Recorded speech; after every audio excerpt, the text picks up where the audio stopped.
All right, once again, it's time for our Fiscal Focus segment brought to you by InfoChoice, your choice of information on Australian consumer finance. Now, today we're talking to Anthony Brown, the CEO of Australian life insurer NobleOak, which has released its latest life insurance report. The report reveals that many Aussies are concerned about the current state of their finances and do not feel in control. So without further ado, welcome to the Savings Tip Jar, Anthony. Thanks for joining us. Thank you, Dom. Great to be here. So, Anthony, first question, I'll ask you just a pretty broad one. How is the current cost of living and weak economic outlook affecting the financial confidence of everyday Aussies? It's definitely having an impact, Harrison. I think the high inflation rate has certainly increased the cost of living. It's put a lot of pressure on budgets. So we've found that about a quarter of the respondents don't feel in control of their finances now. And out of those, about 70% of those, really feel that they wish that they could do more about their current situation. So they don't feel like there's enough options to manage, their own financial situations effectively. Now, Anthony, the report also revealed that happiness is back up to pre-COVID levels despite the gloomy economic outlook. What's driven this? Yeah, it's interesting, Dom, because when we looked at what was really impacting people's happiness, it was actually mainly their connections with family and friends and their level of health. So when it came to their financial situation, males seemed to be more impacted than females. And I think through COVID and past COVID, a lot of connections, probably stronger family connections, were made during the COVID period. And then there was a lot more socialising after COVID sort of subsided a bit with friends and so on. And you've probably seen through other trends that alcohol consumption has reduced and people are more likely to be running and exercising. So the level of health seems to have increased as well across the community. So that seems to be playing the main, having the main impact for the happiness levels. Sure. And just off that, why do you think males were more heavily affected than women?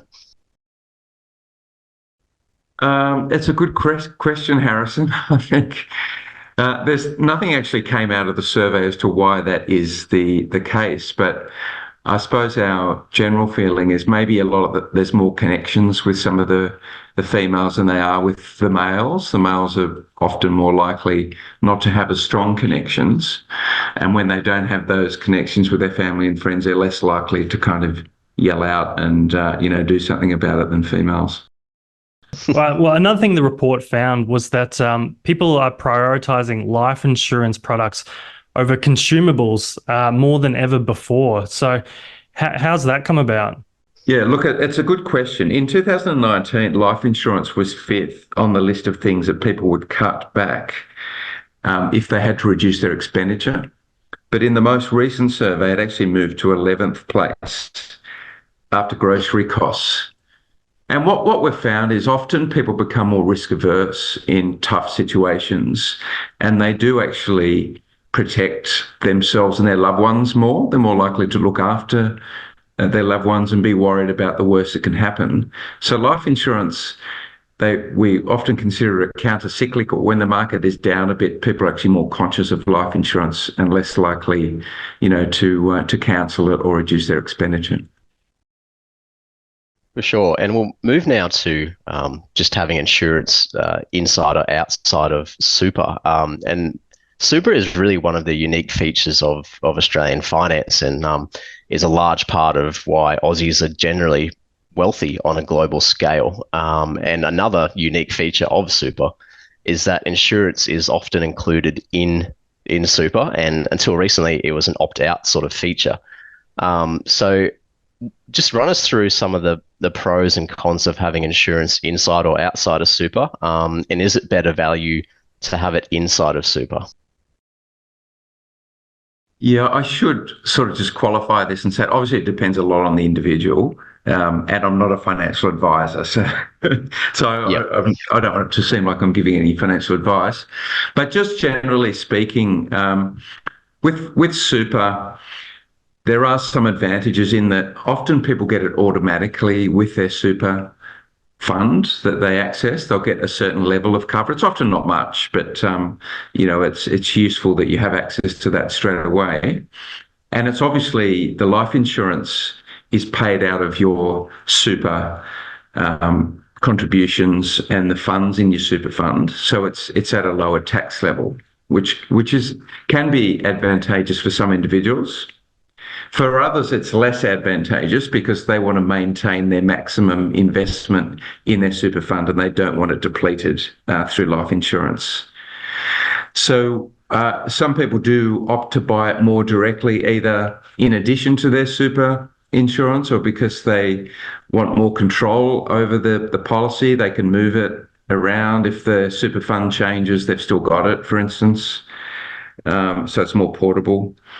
And often they've got more features when you buy it directly, and it can be easier to access the benefits than through a super fund. So there's advantages and disadvantages either way, and we find that a lot of customers actually opt to have it in both super and direct.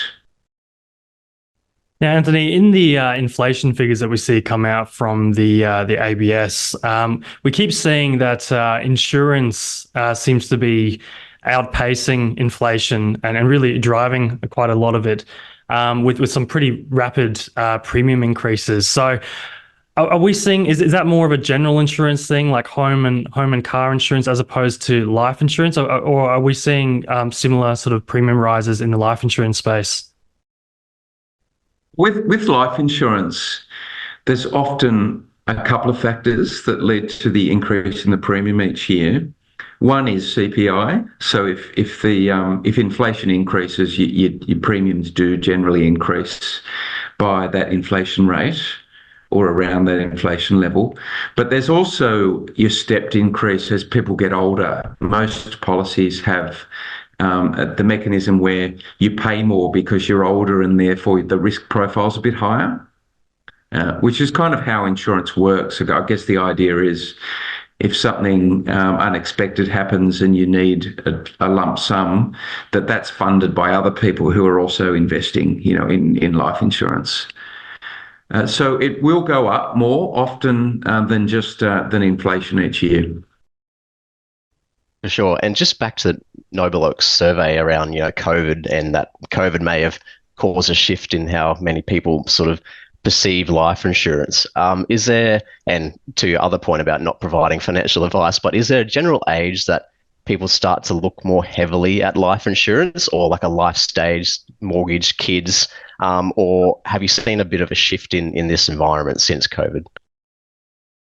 We often talk about trigger points, Harrison. So triggers like you've just mentioned, where people either have kids or they take out a significant loan, are quite major triggers for life insurance, because they suddenly think about, I've got to protect my family. Or if I've got a large loan, like a mortgage, for instance, and something happened to me, who would pay it off and how would my family respond to that? How would they be protected? There's many other triggers such as marriage or ill parents or events and so on. But that seems to be more impactful than the age that people are at. But then as far as how the trends have changed, we do find that people are purchasing and holding on to their life insurance at an older age than they were many years ago. And we think the main reason is simply because debt is higher, that the housing prices are much higher. So therefore they generally need life insurance for a longer period as well. Yeah, well, certainly, as they say, they think the first person that's going to live to 150 has already been born. So yeah, certainly the living longer explains part of that, and I can certainly attest to the whole, those life stages that trigger people to look into insurance. I just had my firstborn child 2.5 months ago, and I've gone and started getting quotes for life insurance myself. So it certainly does make you think a bit more once you have a child, and once you get the mortgage as well. Look to things like life insurance.